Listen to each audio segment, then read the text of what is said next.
Hey everyone, welcome to this week's episode of Split Screen Media Podcast. This is our New Year's episode, episode 11.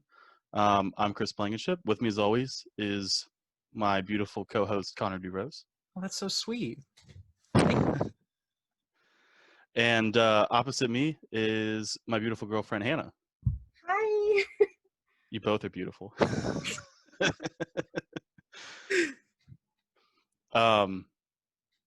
So Connor, I know you're itching to talk about Tron a lot. Oh, I can't wait. We'll get to that. But the first thing I wanted to bring up was the LA Health Department has asked Hollywood and the film industry in general to please stop production of all your movies and TV shows and things like that amid the coronavirus concern. It wasn't like a mandatory thing. It was just like a, hey, can you please stop? So I was curious what your concerns were, and do you think that production companies are going to stop just because the health department is asking them to, and there's no actual mandatory requirement? I mean, I think it's a good idea. It's definitely, no one should be on any film set right now recording any of these movies. But the fact that they asked, I think, is going to lead to nothing really changing.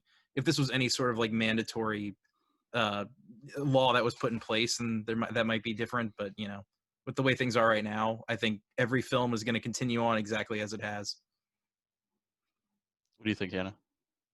I really don't see them changing because I feel like they want to make money. Yeah, that their business. And yep, bingo. Unless businesses are required to, they're not going to. It'd be nice if they did, but I don't see it happening. Yeah. I think that's just an unfortunate reality of business. Yeah. I saw some meme the other day. It was like, there's a reason like child labor laws exist, because they would totally exploit that and have in the past when they don't exist. Oh yeah, for sure. It's funny you say that. Actually, I just saw this thing because they're doing the iCarly reunion show or whatever, or they're doing a like the adult version of iCarly that's coming out sometime next year, and they were talking about how before a lot of those child laws were put in place, like all the kid actors would work for 16 hours a day sometimes. Like there was just absolutely no regulation for how long they would have to be on set for. That's insane.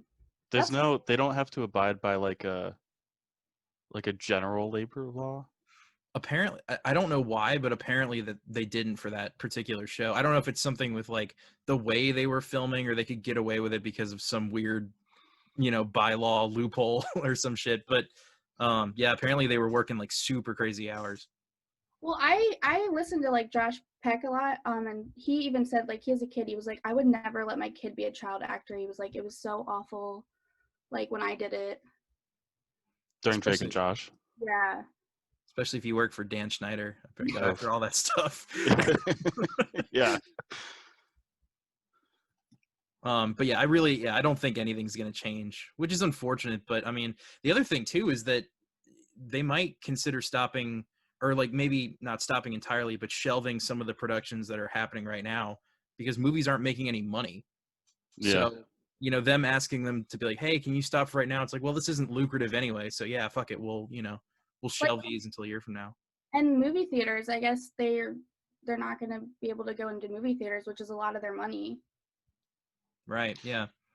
Did I don't want to get ahead of myself here, but do we know, because Wonder Woman came out this weekend, do we know their opening weekend, what they made? I don't know exactly what it was. I'm not sure they have the figures for that yet, but they said it was the highest of any movie post-COVID. So it was higher than Tenet and what was the other? There's another big one that came out this year too, but it was higher than both of those. Okay, but was it still underwhelming?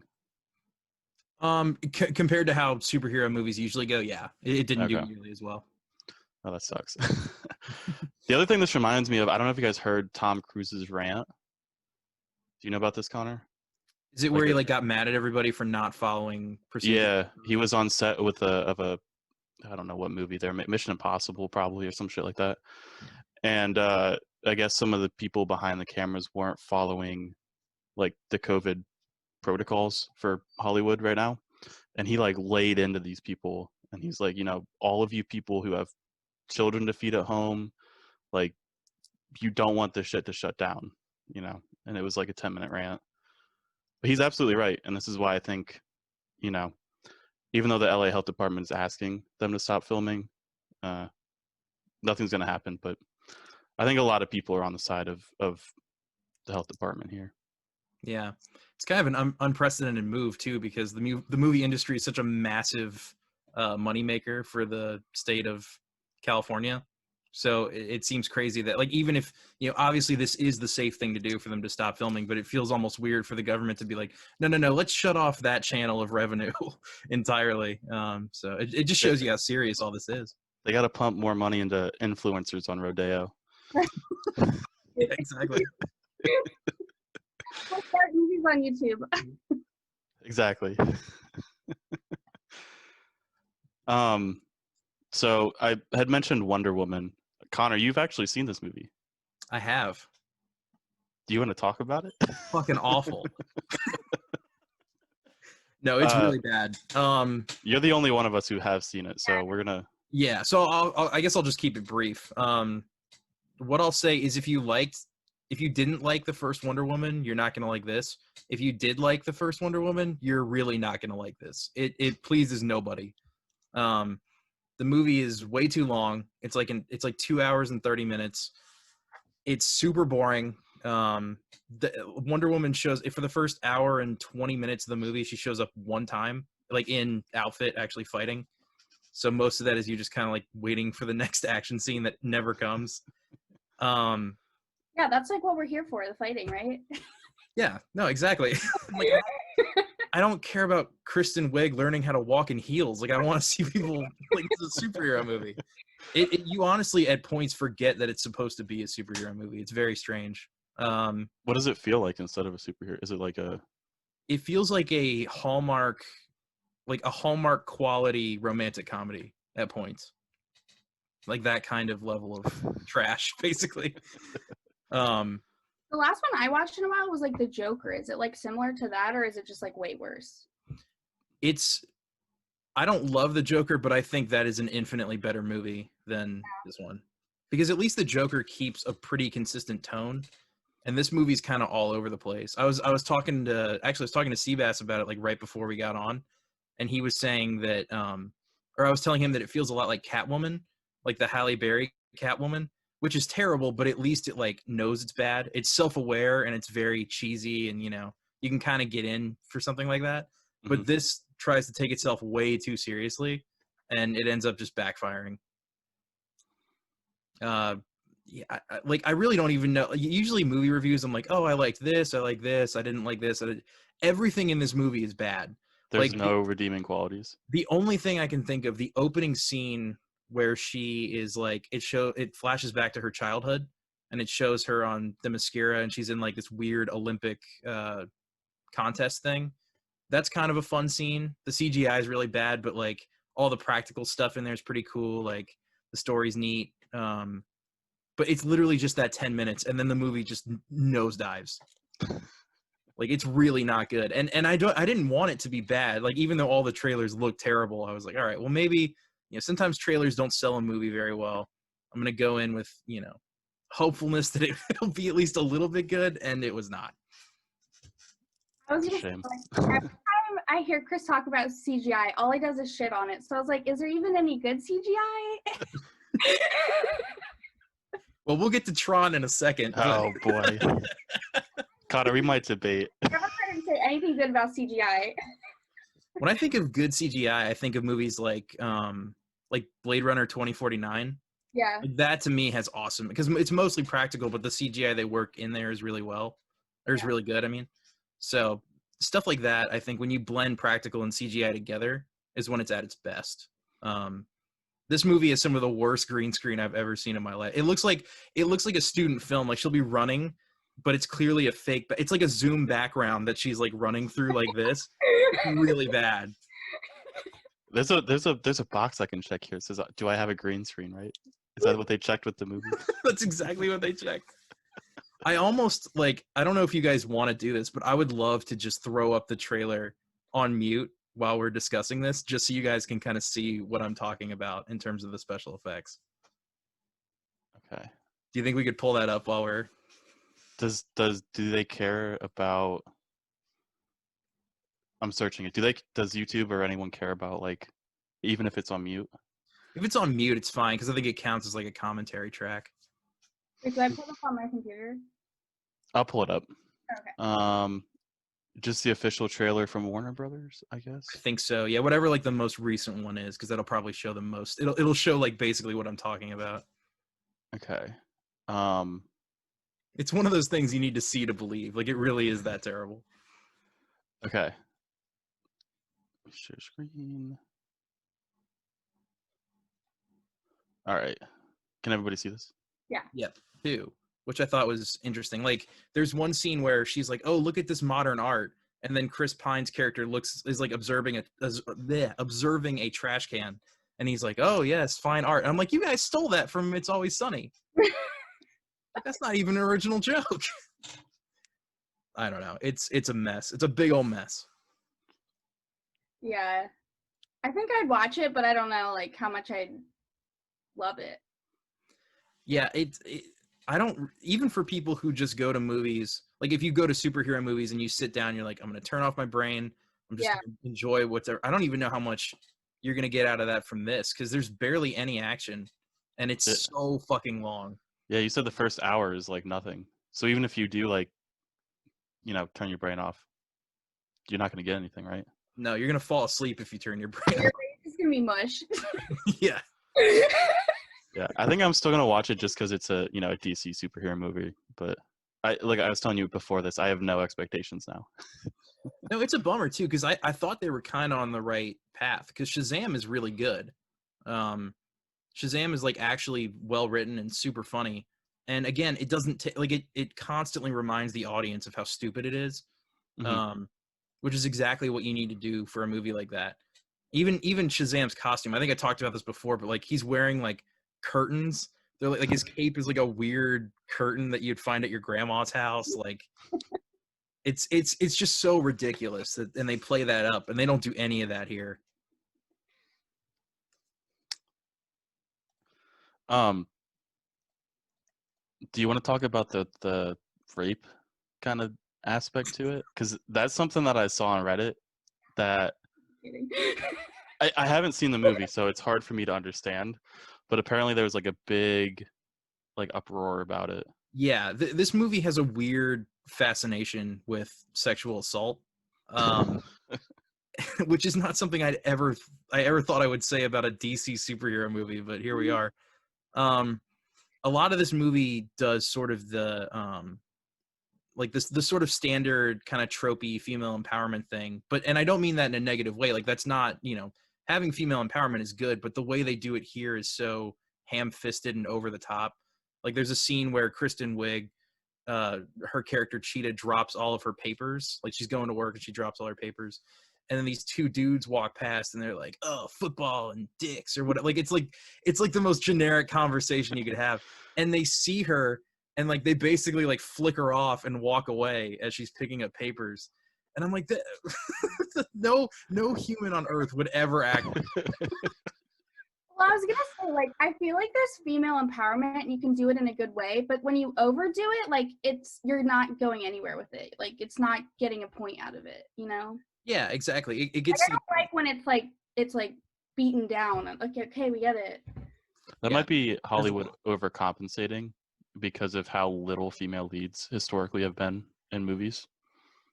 And I'm not like female empowerment. I'm not like against it or anything. Yeah, I think they have like growing pains with having female leads. Yeah, I just feel like sometimes they can overdo that stuff and it just doesn't make it like fun to watch.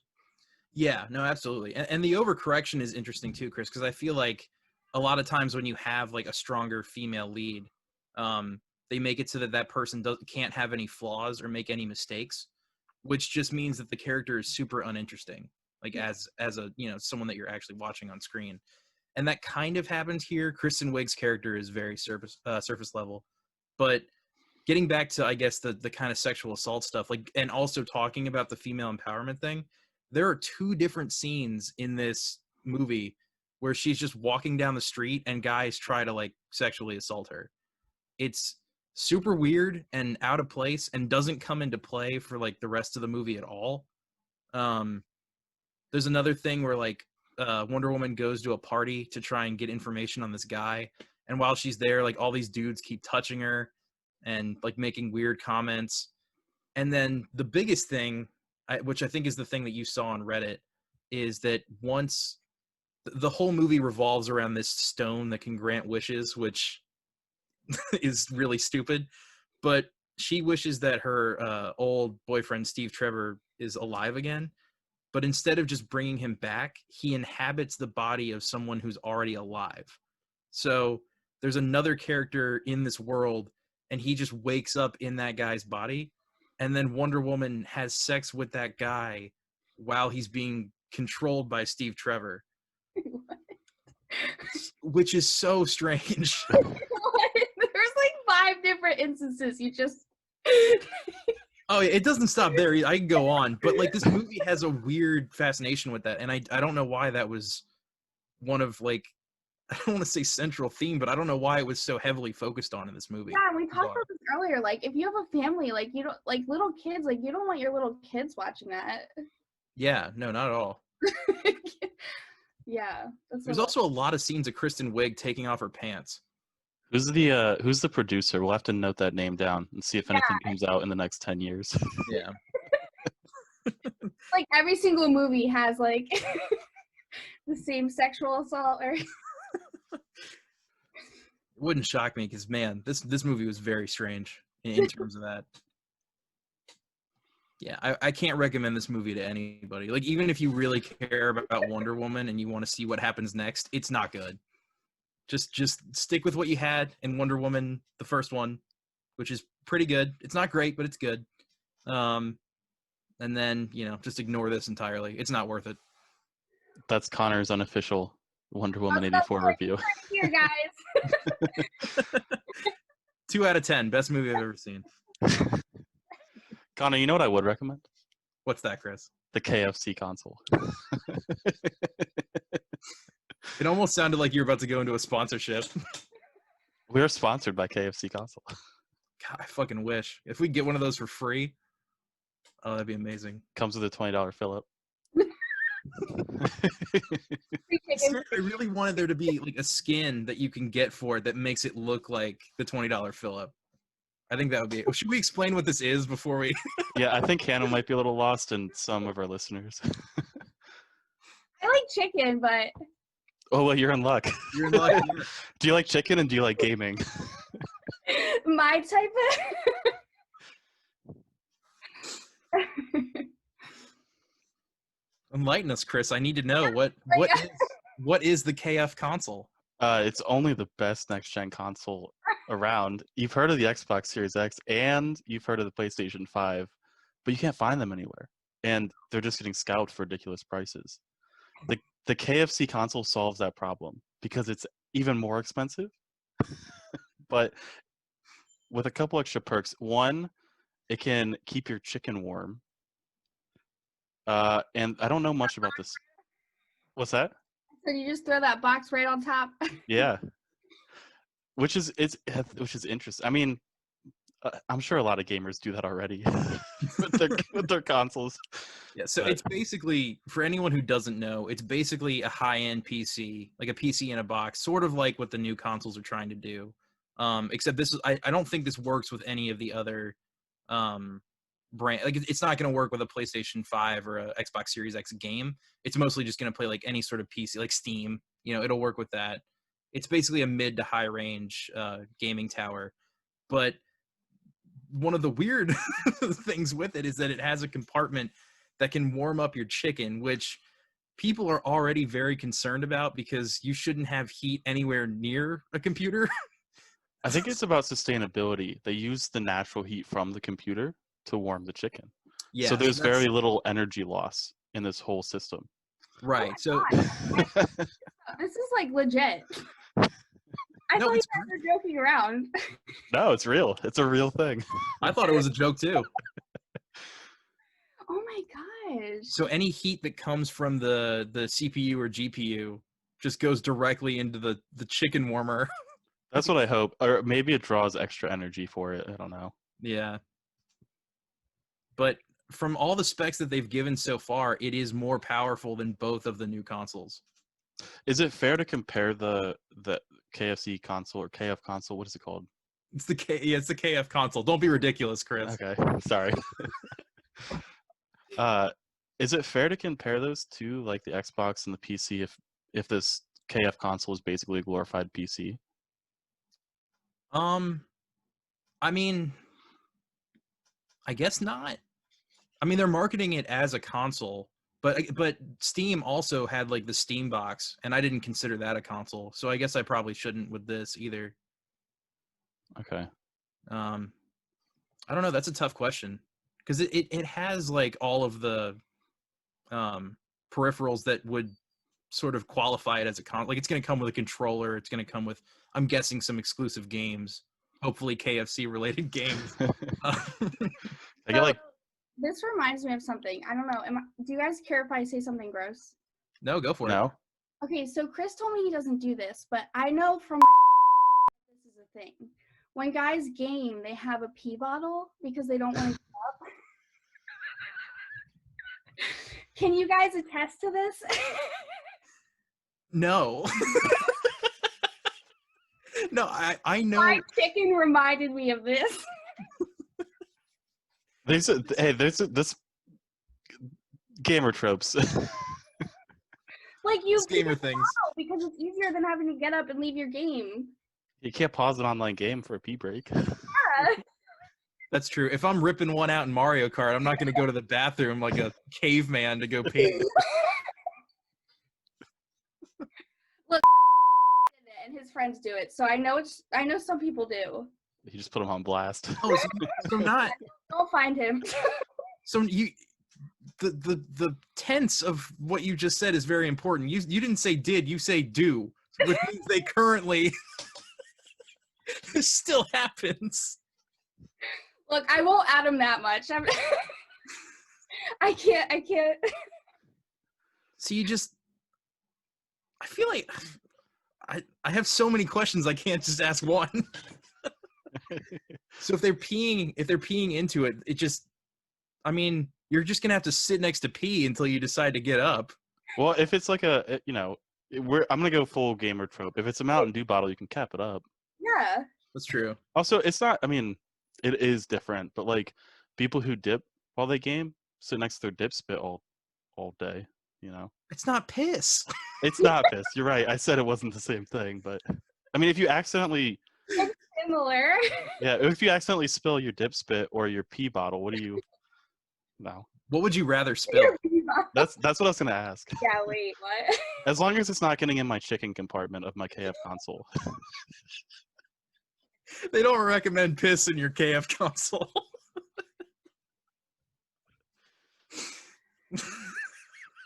Can you return it if there's piss in it? I don't think that's covered under the warranty. GameStop doesn't cover that. They're like, you did what? Like,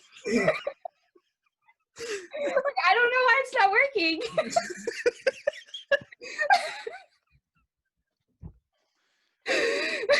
Yeah, I imagine him like lifting it off the counter. There's like a little puddle left.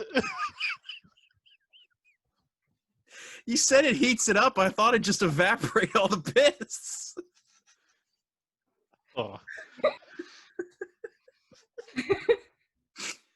I want one. I really like. I saw that. I was like, "Oh, I'm getting that shit." Do we know the price of it? No, really, not much has been released other than they said it games in 4K at 240 FPS, and it's an Intel powered system, but that's really it. So it's pretty standard.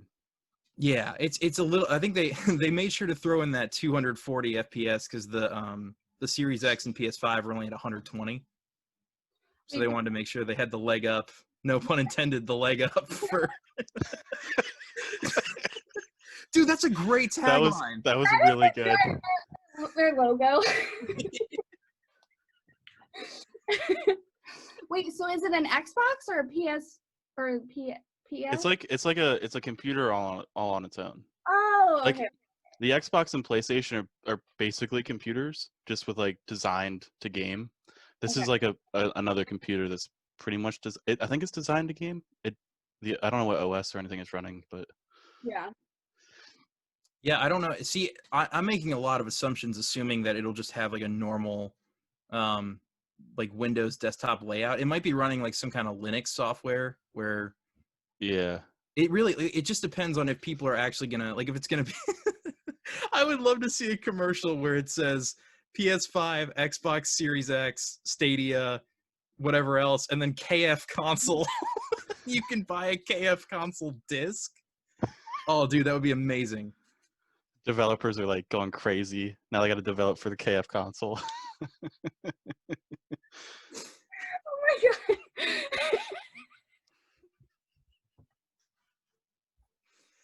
god. I mean, like Sony has the Astro Bot right now for the mascot. Microsoft has Master Chief, and then Nintendo has Mario. Do you think the KFConsole has Colonel Sanders? Absolutely. like he'll appear on the screen as you turn it on, basically. I want like a what's that Nickelodeon kart racer game we got? Can I get that, but with like KFC themed? It's like him like fighting the chicken. Yeah, can I get Colonel Sanders Punch Out? It's like Crash Tag Team Racing, but you're just throwing chicken wings at people.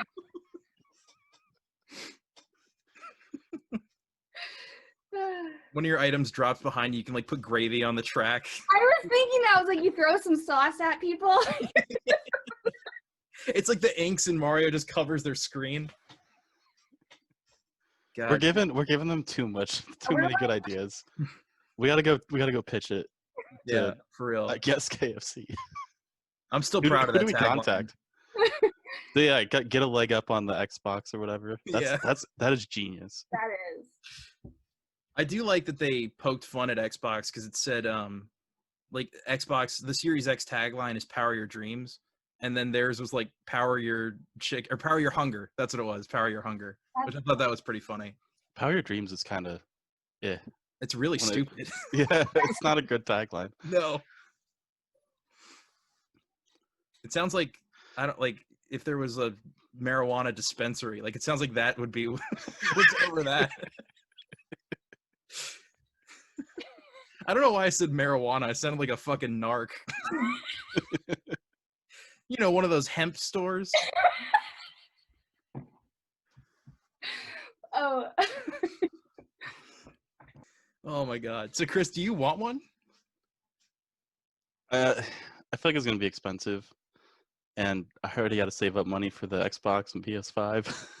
So let's say it's $400. I'm just gonna $400 price point. What do you think? I would get it for 400. Yeah, if I had some money to burn, That's I like might. not that bad. Like, I mean, it's like not cheap, but Yeah, I mean, for the specs we know so far, yeah, maybe like part of it's the novelty of having it. Part of it's novelty, but it could also be the next big thing. Like you go into any high school and the kids are like, "Yo, I want to laser you in Fortnite on my KFConsole," and you're gonna be the one that's behind. Why am I going into a high school and talking about Fortnite? Yeah, what? What do you think I do in my spare time? On the weekend. Hannah, don't answer that. Yeah, out in the parking lot with all the high school kids. Listen, I haven't seen you in person in a while. I don't know what you do. I don't know what you get up to. Yeah. COVID really hit me hard. I can't hang around high schoolers anymore. You wanted to feel young again, yeah. Oh my god. Oh man. Well, do we want to move on? Yeah. Hannah, what's the inspiration for your hairstyle? I don't know what that dance was. Like, wait, what? What's the inspiration for your hairstyle? Oh, Tron, because Well, also like I like space. They're like space buns. Yeah, they're space buns. They're really not the best. Like, I could probably have done a little bit better. But yeah, they're space buns. So No, you're rocking like Princess Leia chic right now. You got yeah, that whole. I was trying to be like, you know. Yeah, we watched Tron and Tron Legacy. I guess within the past 48 hours, and I know you want to talk about that real bad. You've been waiting for a guest to talk about this. I've been it's I have, yes. I'm super excited because I love Tron Legacy, but I want to hear you guys having seen it, more recently than I have. What are your general thoughts on both of those movies? Hannah, do you want to give your thoughts and then I'll give mine? Okay, Start with Tron. I originally saw it as a kid with like me and my brother watched it when I was way younger. And I loved it. I never saw the first one, but I watched Tron Legacy and I was like, this is like so amazing. Like this is the best thing. I still feel that way. We rewatched it and I thought it was like really amazing. Watching Tron, the first one was nice because I could actually like understand what was going on. Right. Like there was people in it that I just had no idea. Like when I first watched Tron Legacy, I was like, okay, like I guess, but you kind of get an understanding of it a lot better, like watching the first one. I felt that same way. Like there's a part in Tron Legacy where Cillian Murphy plays Edward Dillinger, and I'm like, oh, all right, I guess that's just a guy. And then because I did the same thing, I watched Tron Legacy first, and then I went back and watched Tron, and I was like, oh, that's his dad. He used to run Encom. So much, like it makes so much more sense. Like Clue, I didn't know who he was, and then now I understand like his backstory, and you understand better like Flynn and like their relationship and everything. Yeah, it definitely makes it feel a little bit more complete. I think it's amazing. 10 out of 10. Everybody go watch. Recommended by Hannah. I would not give it a 10. I think they were both pretty good. I think for different reasons. Choose your next words carefully, friend. Yeah, get off the podcast. Hey now. I'll kick you out of your own meeting. I think the first Tron was good from like a story perspective. But it was very hard to look at. Yeah, I was like yes. The graphics, like high quality. It was made in 1982. But still, it's very hard to look at. I was like, Chris, like, is this like it? I was like, is this the graphics? He's like, yeah. And it's the first movie to use fully rendered CGI in live action. So I mean, when you look at it from a technical, I didn't know how old it was either. By the way, I didn't know at first that it was. Yeah, because that can throw you off. You're like, if this was made in 2000, this looks like shit. I was like, did they really have a low budget here? Like, if going back and looking at it, I can appreciate it for when it came out, because I know it blew people's minds. Like, they had never seen any sort of, like, digital world like that before. Looking at it now, you're like, holy shit, I wish I was watching Tron Legacy. Like, this looks so bad. No, I mean, it wasn't that bad to look at. I mean, the green screen, you can tell is like, because their body like gets hidden a little bit, like with how the video was edited by like a green screen and all the rendering in the first Tron, and it's not clean, by today's standards. But I'm sure for back like 40 years ago, it was amazing. Oh yeah, that's probably like one of the best things that came out. But if you look past that, I think the story is really good and holds up, like even to today. So that's Tron 1, Chris. But now what's really important. I don't want to hurt anybody's feelings. No. I'm genuinely curious. What did you like? What did you like, and then what did you not like? What I really liked about Tron Legacy, and maybe this is going from Tron to Tron Legacy, but the visuals were outstanding. Like, again, maybe it's just going from Tron to Tron Legacy, but like the lights and the colors and like the ships and everything like that, it just looked fantastic in this dystopian cityscape that stretches for miles. It looks amazing. The sound was amazing, especially like when they're in the club room. Like all those scenes are dope. The story, they had to throw a little love interest in there. The beginning of it really threw me off. That's the part I didn't really like, because it made it seem like, oh, the CEO of this company left, so now it's in this 10-year-old's hands. Like, no, it's not. You go to the next guy down. They have other executives for a reason, obviously. And then Dillinger was the one that took over, but yeah, it's because at first it does kind of seem like that. Then they make it clear that, like, obviously he has a huge amount of the controlling interest in the company. He owns most of the shares, and they have that when he does like the little prank at the beginning. When he sneaks in and like puts the OS on the internet for free. So they kind of explain that. But yeah, at the beginning it does kind of seem like this 10-year-old kid's gonna run a Fortune 500 company. Yeah, and there was like a lot of like building the story in the beginning that could have been a little bit better. But after that, like after, I don't know, 15, 20 minutes, the story gets a little bit better to the end, where there's the love interest that I don't really care for. But you don't care for how the love interest was done, or you don't care for her as a character? I just, like, in the first Tron, there was no like real love interest. I mean, there was like the laser beam girl, whatever her name was, Laura, right? It's been a long time. Okay, well, Chris hates love. well, I feel like it takes away from the story a little bit. I mean, maybe it didn't take away from Tron Legacy as much as it could have, but okay. I really liked Cora as a character, because I think she does, like, she has this sense of like a naive childlike wonder with everything, because she is basically brand new. Like, she was like this weird sort of creation that came from the digital world. And I think Olivia Wilde plays that really well. And I also, it's kind of like the Rogue One thing, where I appreciated that Jin and Cassian didn't kiss at the end. They kind of do that same thing here. Like clearly they like each other, but it's not so over the top that you feel like it takes over the entire story.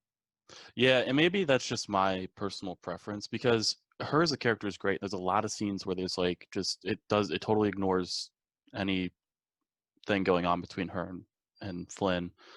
But there is like a couple scenes where there's like some love tension between the two, and for me it takes me away from the story a little bit. But I know that's not how everybody views that kind of stuff. Right. That's an interesting point, though. I mean, I can definitely see if you're not really into that kind of stuff, and that could maybe drag the movie down a little bit in the middle section, like after the disc war and the light cycle fight. Yeah. I could definitely see you maybe like, all right, let's pick it up. Let's get back into, what makes Tron Tron. Yeah, but I think that's just a personal preference. So I understand why you guys like it a little bit more than I do. But the movie was still really good. And I like that it had Tron Legacy had a lot of throwbacks to Tron. Like when he goes to like sneak into the Encom tower. When he opens the door, he says, "Wow, that's a big door." And that's what they said in the first Tron. When they opened the same exact door. My phone's dead, but I wrote down a couple of them. They have the little in Flynn's apartment in the digital world. They have like the little things that talk to them, the gold and silver bits. Yeah. When they talk about the disc and how it's imprinted, it's like almost, I believe, a quote or direct quote from the first Tron as well. Yeah. Like when they teach, it's Sam, right? I just watched this a couple hours ago. Sam, when they teach Sam about the disc, it's like almost a direct quote from Tron, which is pretty cool. So Hannah, what do you like about this movie? Well, I'm gonna just tell you one thing I was worried about with Tron Legacy is that no one was gonna feed the dog. Marvin. Oh yeah. Yeah. I was like when Sam went in the computer, she's like, "Who's gonna feed his dog?" Like the dog's all alone. They don't show you the dog at the end, so I know, like what happened? Maybe he ran off out of those shipping containers. He found some like dead fish to eat at. I don't know. By the way, I loved his house, like the weird shipping container apartment. I thought that was pretty interesting. I thought that was cool. Yeah. You can do that in real life. Some people do it. Apparently it's very like not eco-friendly, but you can do it. Yeah, I mean he has so much money that, anything like that wouldn't really matter. But I like Sam. I definitely like Sam as a character. I think he's and maybe to your point, Chris, he might be a little undercooked in the first like 10 minutes or so. But I really do think you get a feel for at least his personality, which carries out through the rest of the movie. Should I go into like general stuff why I love this movie, or yeah, I want to hear. Rattle that off real quick? Can I talk about one more thing I didn't like? Dude, go for it. I didn't like CGI Jeff Bridges. I don't like CGI Jeff Bridges either. Not Clue as a character, or in the beginning scene of Jeff Bridges as a father, but the CGI is a little. He looks like a video game character. Yeah. I was gonna say I really liked how they like made him like evil in a way, or I guess he was evil, like how it was like he wanted everything to be like perfect. That was it, right? Yeah. And that was like interesting to me. I was like, oh, like that's like kind of like I don't know. It was perfect from Clue's perspective. Yeah, which is it was very like I like that a lot. There's a lot of good self-reflection, I think, in this movie, because one of the themes is, you know, the pursuit of perfection and how it's unknowable. But one of my favorite lines in this movie is when I think Sam says, Clue really screwed this place up, and then Jeff Bridges goes, no, he's me, I screwed it up. So like it's interesting, that sort of evolution, which plays a very big theme in like the father-son creator-created type story that they're trying to tell here. No, the storyline I felt was like really amazing, like how they portrayed everybody and the characters. Like I thought it was really great overall. Yeah. Yeah. And the ending was like perfect, like how they did. I thought it was really perfect. Yeah, no, I totally agree. I think it's pretty cool, like what you just mentioned about the creator created, because when he created Clue, it was Clue is a point in time representation of Flynn, and obviously as Flynn ages and he grows wiser, he changes and he understands things that Clue doesn't, because he doesn't have that regression. He doesn't learn. Right. Yeah. He's not a machine learning algorithm. They don't have those yet. Right. He's sort of stuck in that loop. Besides the ISOs, which are clearly like more human in terms of how they can learn, how they can interact, things like that. But yeah, oh, sorry, what were you saying? I was gonna say, what did you like about it? Everything. No, there's a lot of stuff I like in this movie. I think this movie is incredibly well directed. I like Joseph Kosinski's use of central framing. So if you notice, it's not like the typical the rule of thirds, where you know you have lines that intersect and then people are on either point of that to like make that the focus. It's all like his use of symmetry and central framing, I think, is really interesting in this movie, because he wants it to feel mechanical and he wants it to feel like you're on a grid, and that, you know, there's a sense of uniform to everything that you're seeing.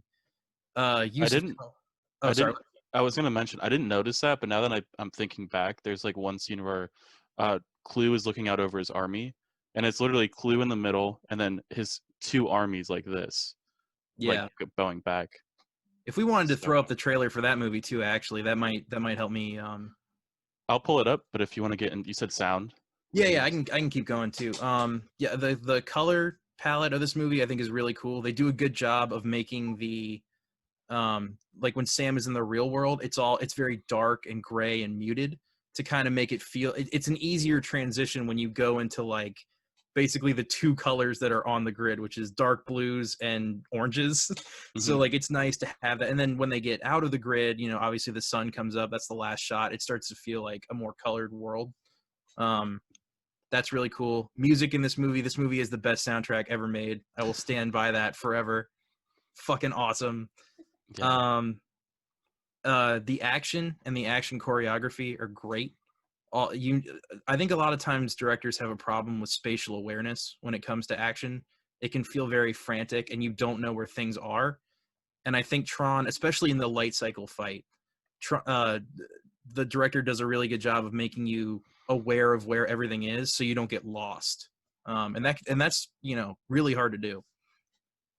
Yeah, I was gonna say the ending with Tron was like beautiful for me. I was like how he like kind of came out of like being, what was he called before? Oh, Rinsler. Rinsler. Yeah, and then he like transforms back into Tron and he like knocks the guy down. Yeah. names. Don't judge me. Yeah, the fight for the users thing. Yeah, that was awesome. I like that scene a lot too. Also, who is Clue's like first-hand man that he ends up killing? What's his name? He says it once in the movie, and Oh. I can't remember it right now. But I think it's funny that when he was with, like, when Flynn was right next to him, he's like, "Oh, long live the users," and then when Clue sees him, he's like, "Death to the user," and he doesn't even finish it, and Clue kills him. he just slits his throat. Yeah. Save me. All right, I'm gonna show the trailer. Kind of, you can keep talking, or you can point stuff out at the trailer if you want. Yeah, I think those are my general thoughts. So I can probably just like point stuff out if I see anything in particular. But yeah, look for the symmetry in this film because you'll see a lot of it. I'm not gonna maximize it. I'll just keep it how it is. Okay. Yeah, I want to. It's like almost every single shot is like that. Yeah, see, he's centrally framed right there. That's central framing. That isn't. This is. He was a great character for like. They did a good job with him. There's the buildings on both sides, and the motorcycle in the middle. Yeah, so that's not direct, but it's definitely.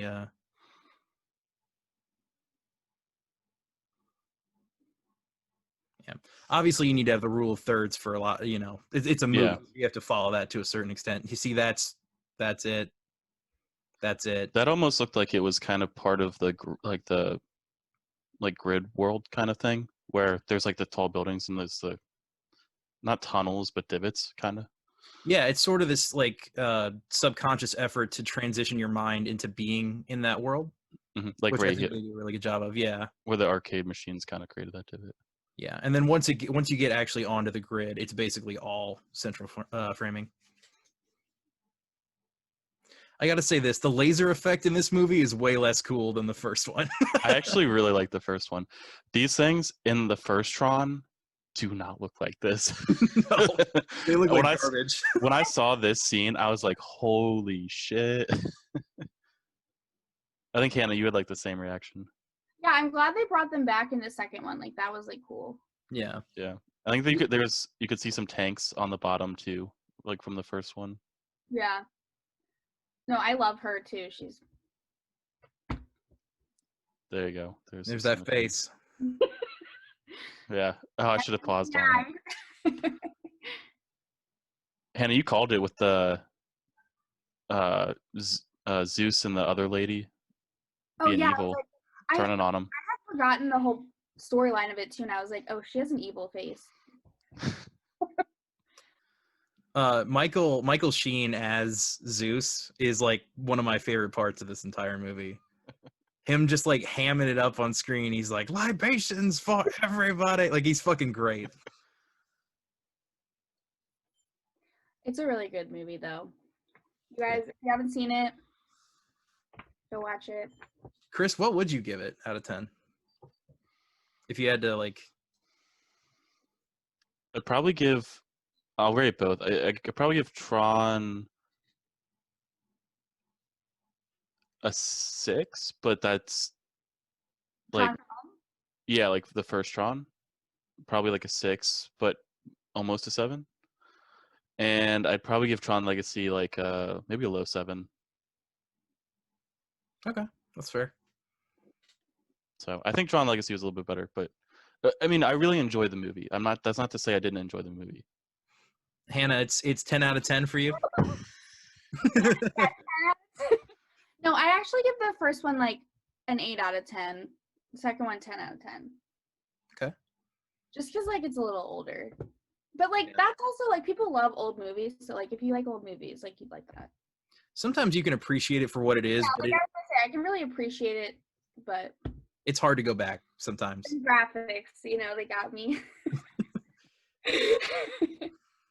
For me, I'd probably say like a solid 9. And that got into the whole thing last time where we were talking about, I don't remember if I was talking about this on the podcast or not, but we were talking about numbered reviews, how I don't really like it because people flip out when you give something a 5, but a 5 is average. It's not bad.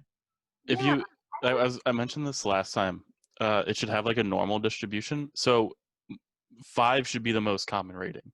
Yeah. What if you rate something 1 out of 5? I guess So I guess it would start at like a 2.5 for for when I go into something, no matter what it is, movie, TV shows, games, it always starts at a 5. And then if I like stuff, it goes up. If I don't like stuff, it goes down. Like that's generally how I gauge what I give, Let me see if Google Images has like what I'm talking about. This isn't quite. I'm going to screen share real quick just because I really want to drive the point home. You see how this is the normal distribution. So this is out of 100, but it still stands if you're rating a movie out of like 100, divide by 10, whatever. 1s and like 9s or 10s should be very uncommon, and 5 should be the most common. Right. That's in my opinion. Because it's very rarely you're going to get a very, very bad movie that warrants a 1, and should be very rare that you get a bad movie that warrants a 10. Now this might be a little flatter or skinnier for you, but that's kind of where I put a lot of the MCU films. Because a lot of them are like, they're like 5 or 6. Like they're good movies, but they're just kind of average. I'm curious, because Hannah, before we watched Tron, you were binging some MCU movies. What do you think? Where do you put them? All of them? Every single one right now. Yeah. No, you watched. Give us the ones you watched and where you would put them. Hold on, I don't even I have to look. I'm stupid. I can't remember names. Okay, obviously, so Thor, all Thor's 10 out of 10. That's first. Oh man, we're off to a great start. Chris Hemsworth, 10 out of 10. Oh man. I can't even wait to see what the scores are when we get into the good movies. Great by actors. No, I'm kidding. No, I thought, what was it? Winter Soldier? I thought that was really a really good movie. I don't know if you guys agree. That's one of my favorite ones. That is my favorite. I like everything. I thought it was really, really great.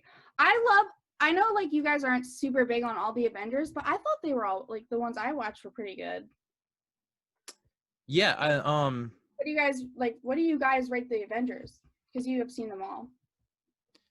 I think Age of Ultron is, for me, it's either Age of Ultron or Endgame being the worst. This is who I watched. You watched Infinity War. Oh yeah, that's it. I think the first Avengers is lit like a TV sitcom. Like it looks terrible, but it's a really good movie. I think they do a good job with making everything funny but also really action packed and exciting moment to moment. Yeah.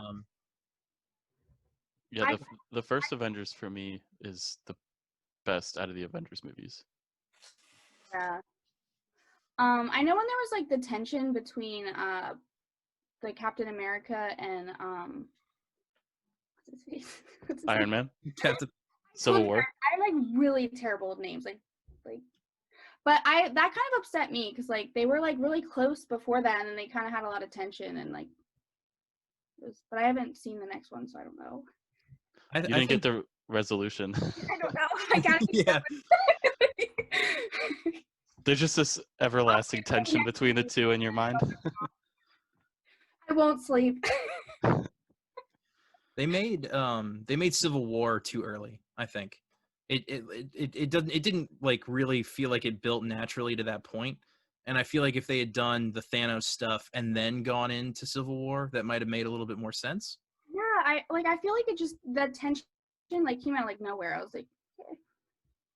Yeah, no, it is a little bit strange. I mean, they try and do a good job of describing it in the weird thing too is that Civil War isn't an Avengers movie, even though every Avenger is in it. It's Captain America 3, but they marketed it as Avengers 2.5. It really feels that way. 7.8. Yeah. It's titled Captain America Civil War, right? Yeah, if you look at the most of the marketing for it, Captain America is really tiny, and then Civil War is huge. Yeah, I was gonna say it also, if I remember correctly, I think the poster has Captain America and Iron Man, and then it's like a line of characters next to them, right? Yeah. Mm-hmm. I thought they were all like decent. Like I don't think any of them were bad to say. Yeah, I don't think any of these Marvel movies really get below like a 5 or a 4. Yeah. Like they're all pretty solid. I mean, this is me, like, I've never watched this stuff before, so, like, coming in and watching it, like, it was really interesting, and, like, if you've never watched this stuff before, like, I would go and watch it. It was, like, really intriguing to me, because I've watched a lot of shitty movies, and, like, I didn't really get into movies until recently, and I'm like, wow, like, now there's, like, actual, like, good movies out there. Yeah. Like, my favorite movie used to be, like, Couples Retreat, like... Is that the Matthew McConaughey one? No, it has, have you guys ever seen it? I've never heard of it. Yeah, that'll tell you something. Chris, can you put it on the screen for us? It's Vince Vaughn and like my movie history, like I really have a lot of learning to go. Jon Favreau is in it. Oh, okay. So we're kind of close. Yeah, full circle. And then when I was a kid, my favorite movie was Angus Thongs and Perfect Snogging. I don't know what that is. I don't know what that is either. I don't even think it's an American movie. No, snogging, that's definitely UK, right? That's a UK term. So what made you decide to like start watching the MCU movies now? Was it just somebody's recommendation, or were you like, fuck it, I need to catch up? No, I don't know, I randomly said to Chris one day, I was like, I'm gonna start watching like Marvel and Superman and all of these. Aquaman, oh, that's a really good one too. I just recently saw that. I like Aquaman. I think she was browsing. I think we just got into like Disney Plus or something, and she was browsing through it. It was like before that. I think I started before, or was it when Disney Plus came out? But anyway, I don't know. I just randomly was like, I really want to start watching all these. Like these are like historical and like really mean a lot. Yeah. I always give the MCU a lot of credit because even if you don't like the films, which I definitely understand, like if you're Martin Scorsese and you call them shitty or whatever, like I still feel like they were the first ones to get the TV movie hybrid thing right. Because a lot of every other film company have been trying to set up cinematic universes for years. And to this day, no one's gotten it right except for Marvel. Like they're really the first ones to kind of try it, do it right, and have continued, and will continue well into the future. So I always give them a lot of credit for that. Yeah. I think you've watched like a lot, at least over quarantine. Like I know you watched a lot, the Thor ones early in quarantine. Yeah. Favorite. You watched some of the Captain America. We watched Captain America together at the beginning of quarantine too, because we're going in order. Iron Man. To love it too, and it's like, I don't know, they mean a lot to me now. Like I really have enjoyed like watching these movies for the first time. Like you guys probably watched them as kids. Yeah, I saw Iron Man 1 in theater, so I was like 11 or 12. 2008 I think is when that came out. Yeah, 2008. So however old I would have been. Oh no, I guess I was like 13. So 12 or 13 in that area. We were so young. Yeah, still pretty young. And then I don't think I've missed one in the theater since. I think I've seen all of them in theaters so far. Except, well, now for Black Widow, because that probably won't come out in theaters. Or if it does, I'm still not going to go see it. I'm really excited for that. Yeah, me too. I can't wait for that one. Yeah, you kept mentioning it, how excited you were for it. So can I ask you guys a question real quick? Yeah, what's up? All right. Is this your mystery topic? Yeah, I was gonna ask you guys something. Okay. So out of all the Marvel oh my god, characters, because I have like a seizure. Who would you want to be? Like, if you could be any of them, who would you want to be? Spider-Man. I knew that was. I as soon as she said it, I knew that was your answer. He's not my favorite, but I'd probably be Iron Man. Okay, Early in the MCU. I think mine would be like Wanda. She had like that's a good one. Because I like that was really cool to me. And then I was gonna ask you, okay, so what is a movie you can watch over and over, but it never gets old? That's a good question. Tron Legacy. Tron Legacy. Yeah, my boy. That is an honest answer. I feel like I have a lot of those. I have a lot of movies that are like comfort food or whatever else, like stuff that you can just throw on. I mentioned it earlier, and this movie is super depressing and dark, but Blade Runner 2049 feels like a horrible nightmare blanket that you just throw on yourself. You feel really nice. I haven't seen it. It's really it's one of my favorite movies. I think a lot of people won't like it because it is very slow paced. I think people will think it's super boring.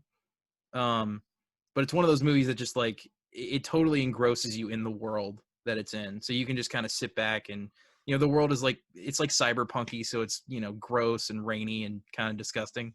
Mm-hmm. And I'm here for that. Yeah. I think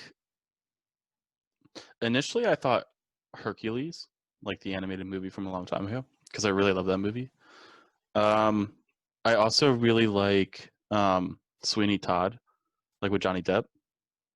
Like that's a movie I could just watch over and over again.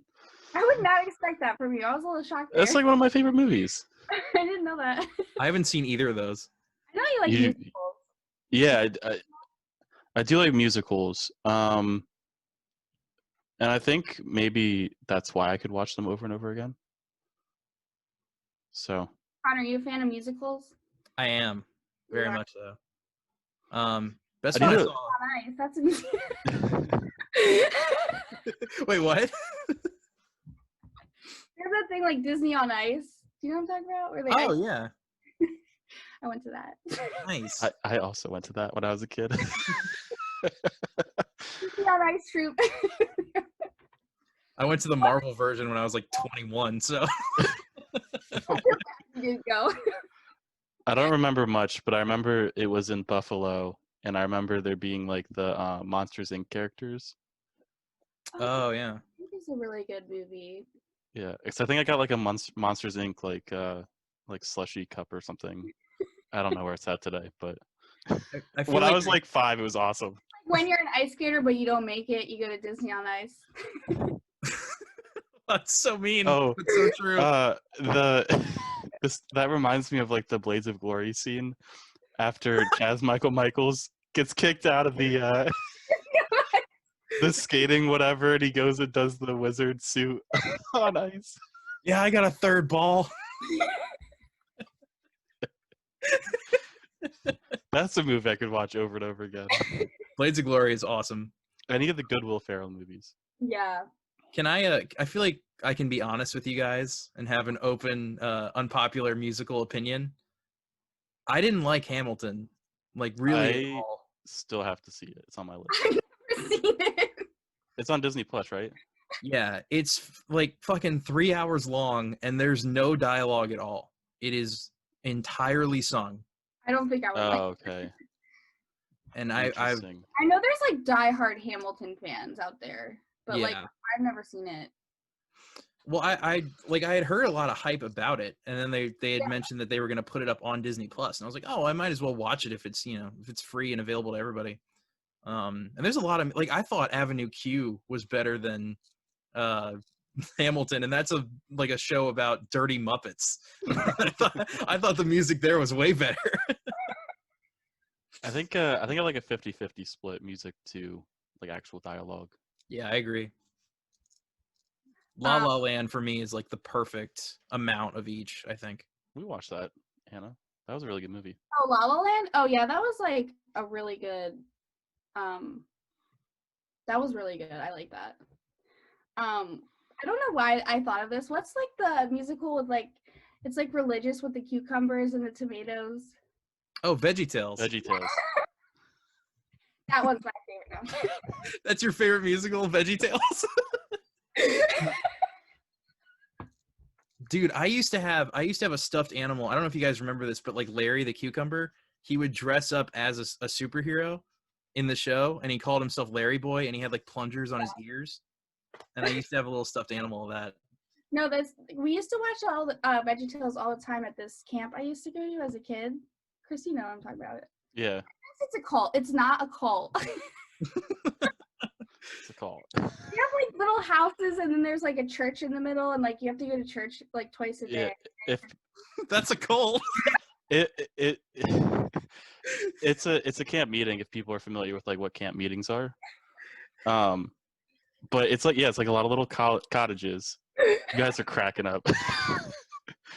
You're describing Midsummer. No, there's a lot of little cottages, and it's like dirt road. And I remember the first time I like went there when I was walking like my dog in there, and I was like, if you put a fence around this bitch, it's a cult compound. Oh my god.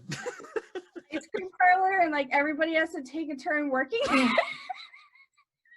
do they put in the ice cream? When I tell people about this, they like die. They're like, "You're part of a cult." I'm like, "No, like it's just I don't know." It's a very religious camp meeting. No, it's not. But if you want to join, I have a lot of pamphlets. First meeting, bring $50.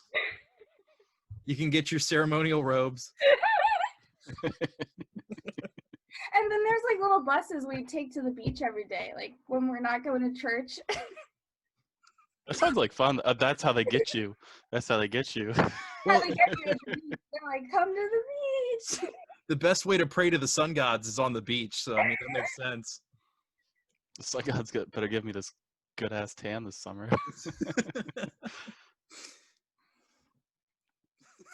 How did we get here from the MCU? I don't know.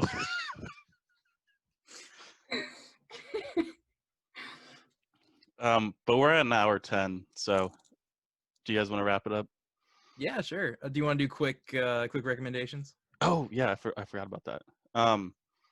Yeah. So, and I don't know if we explained this. We're all gonna go around and recommend something this week that the viewers should check out.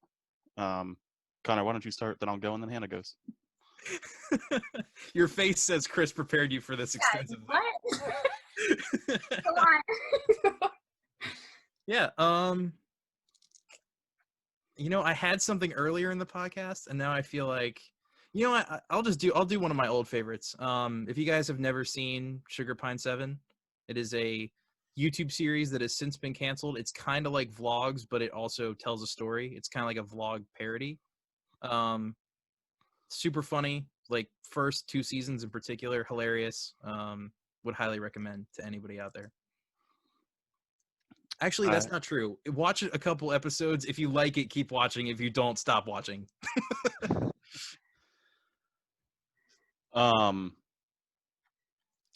I would recommend, this is not for everybody, but it's a YouTube channel called Candido Training HQ. He used to be, or still is, a power lifter, and so he does a lot of lifting oriented videos. But I would really recommend you checking out, the video is titled The Strongest Man Most People Have Never Heard Of, and he does an interview with Dan Bell, who is like world record holder a couple times over with like lifting records. And it's very entry level, easy to understand if you've never even heard of a barbell, So I'd give it a listen. I'd check it out. Even if you've never heard of that stuff before. That's my recommendation. Okay. My recommendation is, I feel like I'm like talking in class. All right, This week, my recommendation. We're doing icebreakers. No, all right. If you guys have a Switch, go try out SpongeBob SquarePants Battle of Bikini Bottom. Hydrated. I just started playing it. Best game ever. You guys probably played it as a kid. It's really amazing, and I love it. And it's not super hard, except sometimes when I can't get shit. I was gonna say, until you call me and make me come downstairs and beat a level for you. Can I talk about something real quick with that game? It'll be like 2 seconds. I just wanted to bring it up. Chris, you sent me a Snapchat of Bubble Buddy. Yeah. And I wanted to, he's a murderer, right? We can all Oh shit, he is. because like the guy is buried in the sand and he doesn't do anything, and the guy dies, and you're like, okay, of course the guy, he's a bubble, but then he comes to life, and I'm like, you asshole, you let that guy drown. he's fucking all right. Never mind. Adam is a murderer. He gives some good hints in the game, though, guys. So recommend. Yeah, it's totally. We can overlook that as long as he helps us beat SpongeBob SquarePants Battle for Bikini Bottom. Rehydrated. I was literally thinking about that like for way too long. I was like, holy shit, he killed that guy. Anyway, thanks for listening. Yeah. Make sure you like and subscribe if you liked us. If you didn't, don't leave us a dislike because we need that ratio good. Shoot us an email. We're looking for people to be on the show constantly. So shoot us an email or DM, or if you know us personally, text us or contact us some way. Like I said, like and subscribe. And I want to thank Hannah and Connor again this week for being on our show. And bye, everybody. Bye. Hi, guys.